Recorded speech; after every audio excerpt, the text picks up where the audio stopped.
नमस्कार शेतकरी मित्रांनो, एस एम फार्म या चॅनलमध्ये आपले सहर्ष स्वागत आहे.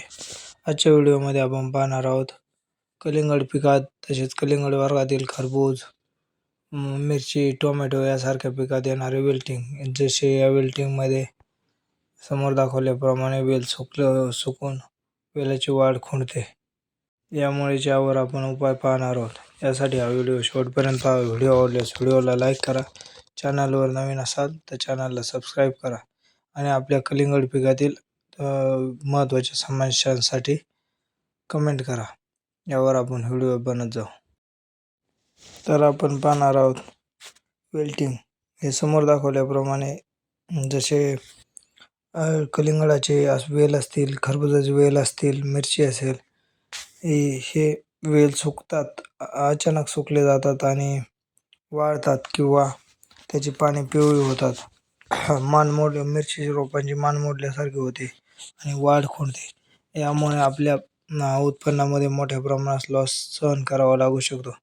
यासाठी आपण यावर एक स्प्रे घेणार आहोत आणि हे कशामुळे होते हे समजून घेणार आहोत. हे शक्यतो आपल्या जमिनीमध्ये जर शेत तयार करताना कुठल्याही प्रकारचे पाचड, धसकट वगैरे गचपण जर राहिलं तर ते तसेच राहून त्यावर ओलापणा आल्यानंतर ते कुजते आणि कुजताना त्यावर जी बुरशी निर्माण होते, यापासून हे आजार होऊ शकतात. तसेच वातावरणात होणारा अचानक बदल, जसे की अचानक वाढलेले टेम्परेचर आणि सर्वात कमी टेम्परेचरमध्ये मोठा डिफरन्स असणे, यामुळेही या प्रकारच्या समस्या निर्माण होऊ शकतात. तसेच हा एक बुरशीजन्य प्रकार आहे. यासाठी आपण यावर एक स्प्रे घेणार आहोत. यामध्ये आपण घेणार आहोत कुठलेही एक आंतरप्रवाही बुरशीनाशक.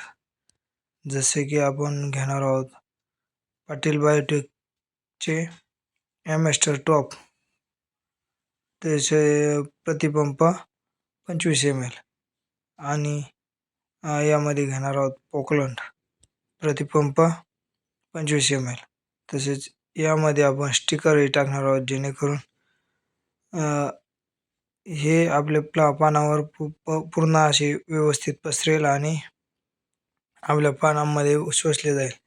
जेणेकरून हे आंतरप्रवाही किंवा बुरशीनाशक असल्याने हे पानांच्या मध्ये जाऊन पूर्ण वेलामध्ये प्रक्रिया करते, काम करते आणि त्यामुळे अशी वेल्टिंगची समस्या येत नाही. ही वेल्टिंगची समस्या आपल्याला रोप लावल्यापासून काढणीपर्यंत कधीही येऊ शकते. याला असा अवधी नाही. पण ही समस्या कलिंगडामध्ये शक्यतो जास्त वेळेस कलिंगड हे 40 दिवसाचे झाल्यानंतर 60 दिवसापर्यंत कधीही येऊ शकते.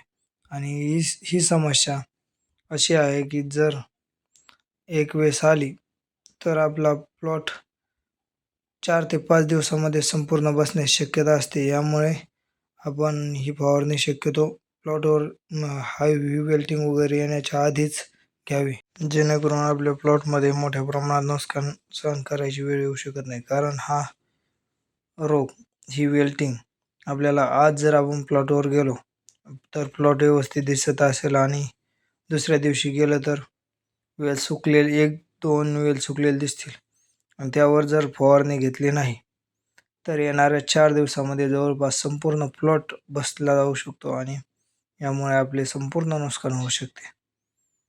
यासाठी ही फवारणी आधीच घेणे आवश्यक आहे. धन्यवाद.